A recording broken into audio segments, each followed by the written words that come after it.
নমস্কার বন্ধুরা, বাংলাদেশের 3টে হিলি ডিস্ট্রিক্টে বিগত দুদিন ধরে মাইনরিটিসদের উপরে যে হারে অত্যাচার হচ্ছে সেটা সত্যিই কিন্তু একটা কনসার্নিং বিষয়।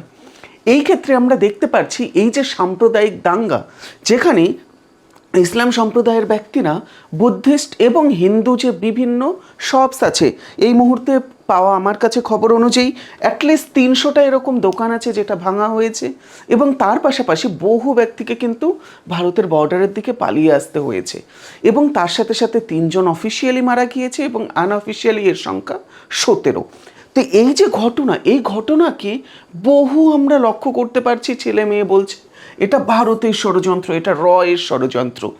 বাট সত্যি কি এটা রয়ের ষড়যন্ত্র, নাকি এটা প্রফেসর ইউনূস লেড এই যে অন্তর্বর্তী সরকার আছে তাদের এক চরম ব্যর্থতা? তারা ব্যর্থ হয়েছে মাইনরিটিসদের কনফিডেন্স দিতে, তারা ব্যর্থ হয়েছে সম্পূর্ণভাবে বাংলাদেশের যে মাইনরিটিস আছে তাদেরকে মেজরিটিসের থেকে রক্ষা করতে। যার ফলস্বরূপ আমরা লক্ষ্য করতে পারি 18ই সেপ্টেম্বর, আজ থেকে 3 দিন আগে, এক ব্যক্তি সে বাইক চুরি করতে চায় এবং মোটরসাইকেল চুরি করতে চায় এবং তারপরে তাকে পিটিয়ে সেখানে হত্যা করা হয়। এবং সেটার প্রতিবাদে 19 তারিখ বঙ্গীয় ছাত্র পরিষদ যে আছে সেই নামের এক কট্টর ইসলামপন্থী যুব সমাজের দল, তারা বিকেল 4:30টায় একটা মিছিল করে এবং সেই মিছিল রাত পর্যন্ত চলে। এবং সেই মিছিলেও কিছুটা সমস্যা হয়েছিল, যার ফলস্বরূপ পরের দিন সকালে আমরা দেখতে পারি এক, বলতে পারো, ধার্মিক কট্টরবাদী মব সরাসরি সেই 3টে যে জেলা আছে, জেলা 3টের নাম কি, রাঙামাটি, বন্দরগাঁও এবং খাগড়াছড়ি, এই যে 3টে অঞ্চল আছে, বা আমরা যেটাকে বলতে পারি চট্টগ্রাম প্রভিন্স সংলগ্ন যে অঞ্চলগুলো আছে, সেই সম্পূর্ণ জায়গাতে এখানে কিন্তু ভীষণ রকমভাবে মাইনরিটিসদের ওপর অত্যাচার চালাতে থাকে। যার ফলস্বরূপ তাদের কাছে একমাত্র পথ বেঁচে যায় ত্রিপুরাতে এসে আশ্রয় নেওয়া, এবং এটা ভারতের জন্যও কিন্তু একটা সিকিউরিটি কনসার্ন হয়ে দাঁড়ায়। বাট প্রশ্ন হলো, এই যে ঘটনা ঘটেছে এটাই কি ভারতের হাত আছে? তো দেখো, টেকনিক্যালি আমি যদি বলে থাকি হয়তো না, কেননা এটা যথেষ্ট একটা ছোট ঘটনা থেকে ইসলামপন্থীরা এটাকে ট্রিগার করেছে, যার ফলস্বরূপ বর্তমানে আমরা এই হারে এটাকে কিন্তু এসকেলেট করতে দেখেছি। কিন্তু তুমি যদি লক্ষ্য করো, লাস্ট 1 থেকে 2 মাসে প্রফেসর ইউনূসের কিন্তু কয়েকটা যথেষ্ট বড় বড়, বলতে পারো এক প্রকারে, ভাষণ ছিল। যেই ভাষণের মধ্যে একটা ছিল যে আনস্টেবল বাংলাদেশ যদি হয়ে থাকে সেটা একটা ভলকানিক এরাপশন ঘটাতে পারে, এবং এই যে ভলকানিক এরাপশন বা এই যে অগ্নুদ্গম, এই অগ্নুদ্গম থেকে কিন্তু মোটেও ভারত যে আছে, ভারত ঠিক থাকতে পারবে না, এবং এর দ্বারা ভারতের যে নর্থ ইস্টার্ন স্টেটগুলো আছে সেগুলো সবচেয়ে বেশি এর দ্বারা কিন্তু, বলতে পারো, ব্যাঘাতগ্রস্ত হবে, বা সেখানে সবচেয়ে বেশি সমস্যার তৈরি হবে। তো এখানে বলা কি হচ্ছে, মেইনলি এই যে অঞ্চল আছে ভারতের, মেঘালয়, আসাম বলো, ত্রিপুরা বলো, মিজোরাম বলো, এই সংলগ্ন এই যে অঞ্চল, যেখানে আমরা লক্ষ্য করতে পারছি এখানে আমাদের বন্দরবন যে আছে সেটা হচ্ছে এই অঞ্চলটা, এর সাথে সাথে আমাদের রাঙামাটি যে আছে সেটা হচ্ছে এই পার্টটা, এবং আমাদের কাকড়াগাছি যে আছে সেটা হচ্ছে এই অঞ্চলটা।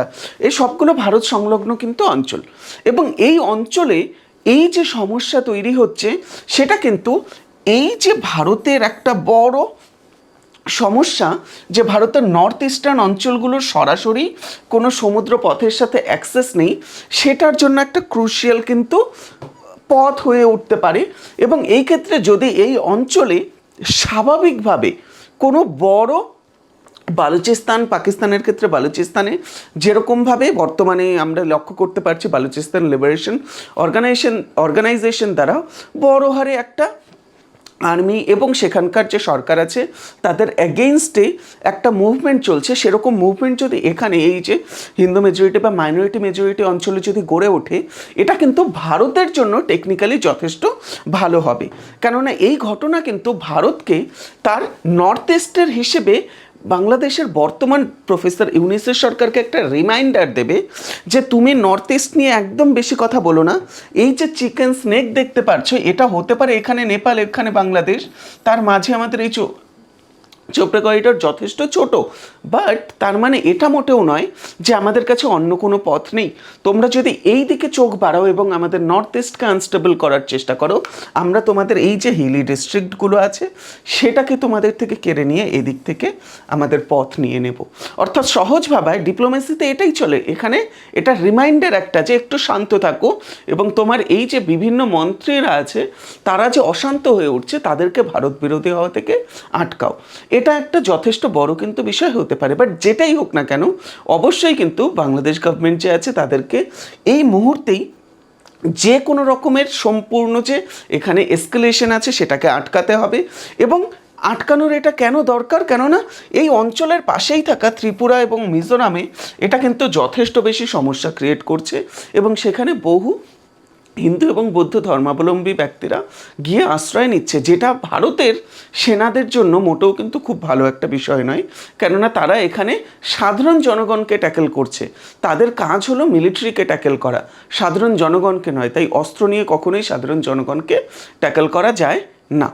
তো এই ক্ষেত্রে এটা ভারতের জন্য কিন্তু খুবই ইম্পর্ট্যান্ট। এবং যদি বাংলাদেশ কোনো ক্ষেত্রে এই বিষয়টা নিয়ে কিছু সমস্যা তৈরি করে, ভারতের জন্য সবসময় কিন্তু এই যে অপশান আছে সেটা খোলা থাকছে। তোমরা যদি এটা নিয়ে কোনো ভিডিও চাও তোমরা অবশ্যই কমেন্টে জানাতে পারো। আমি এই বিষয়টাকে পার্টিকুলারলি নিয়ে একটা বড় ভিডিও করবার চেষ্টা করব।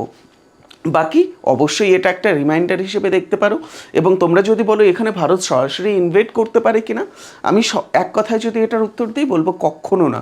বাট এখানে অবস্থিত বিভিন্ন যে অর্গানাইজেশনগুলো আছে সেগুলোকে ভারতকে কিছুটা মোটিভেট করতে পারে, অবশ্যই সেটা করতে পারে। এবং ডিপ্লোমেসিতে এটা হয়ে থাকে, স্পেনেজে এটা হয়ে থাকে, কূটনীতিতে এটা হয়ে থাকে।